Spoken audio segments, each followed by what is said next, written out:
Assalamualaikum warahmatullahi wabarakatuh.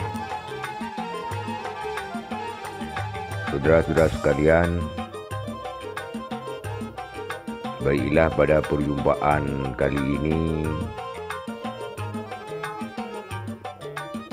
saya akan membahas sedikit tentang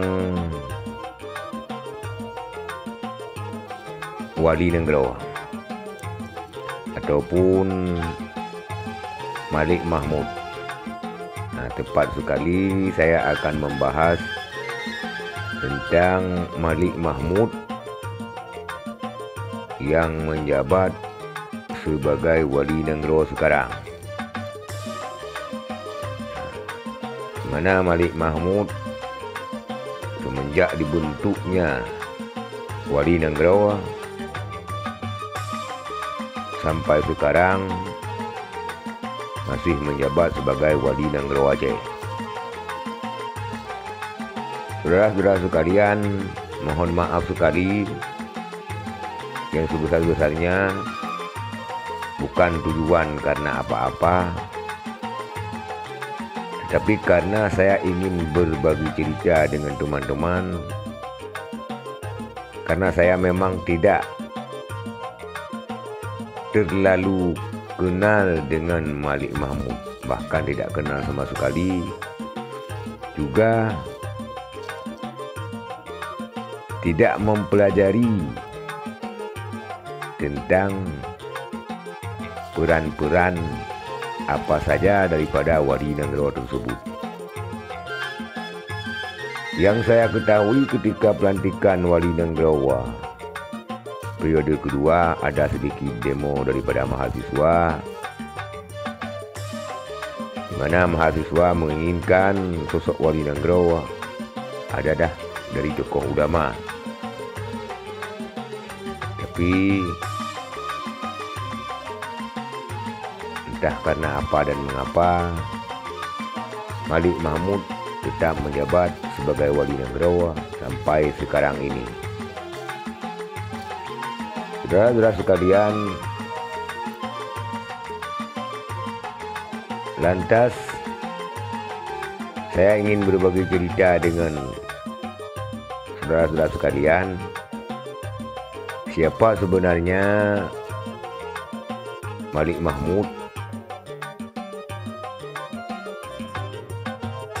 bagi rakyat Aceh. Malik Mahmud adalah sebagai Wali Nenggelo yang sebagaimanapun gusuran, mayoritas daripada rakyat Aceh tidak begitu kenal dengan Malik Mahmud kecuali dengan kalangan-kalangan tertentu.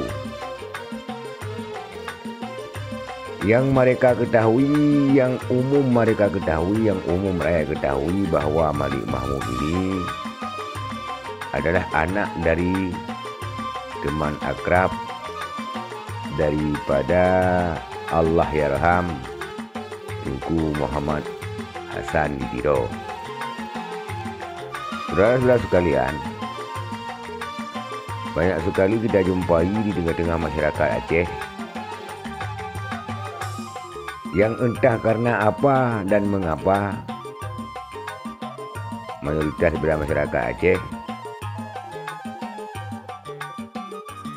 tidak begitu mendukung ataupun tidak begitu menginginkan Malik Mahmud sebagai Wali Nenggelo Aceh.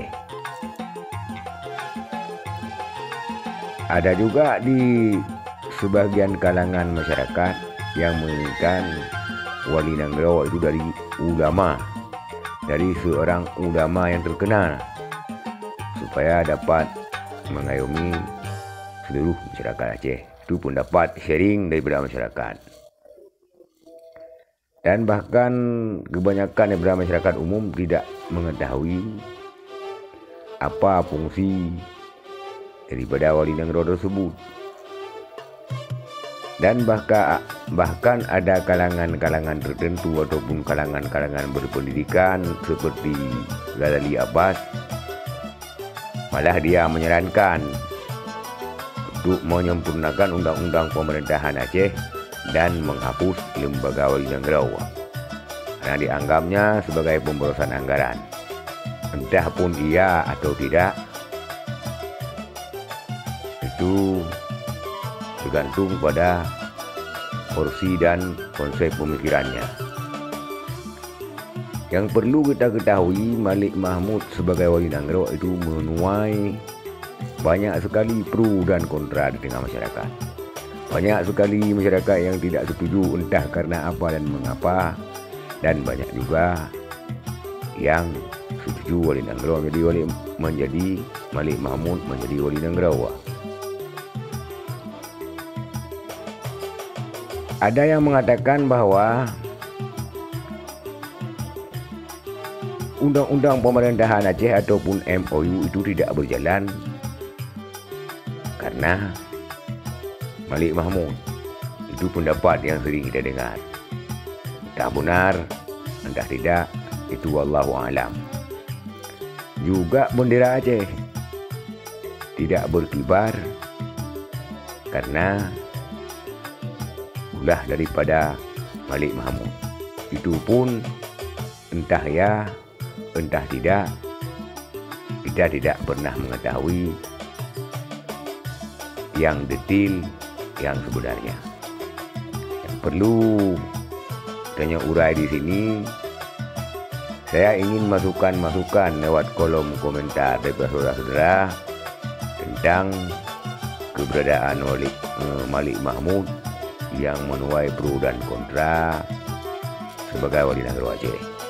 Bagi yang mendukung ataupun yang tidak mendukung ataupun yang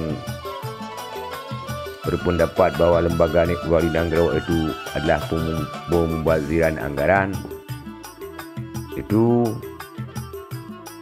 mohon masukannya supaya saya lebih memahami dan mengetahui tentang lembaga wali negara tersebut.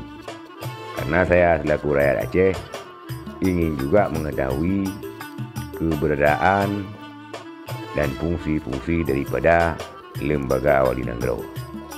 Sekian, wassalam, terima kasih. Mohon masukan saudara-saudara pada kolom komentar. Assalamualaikum warahmatullahi wabarakatuh.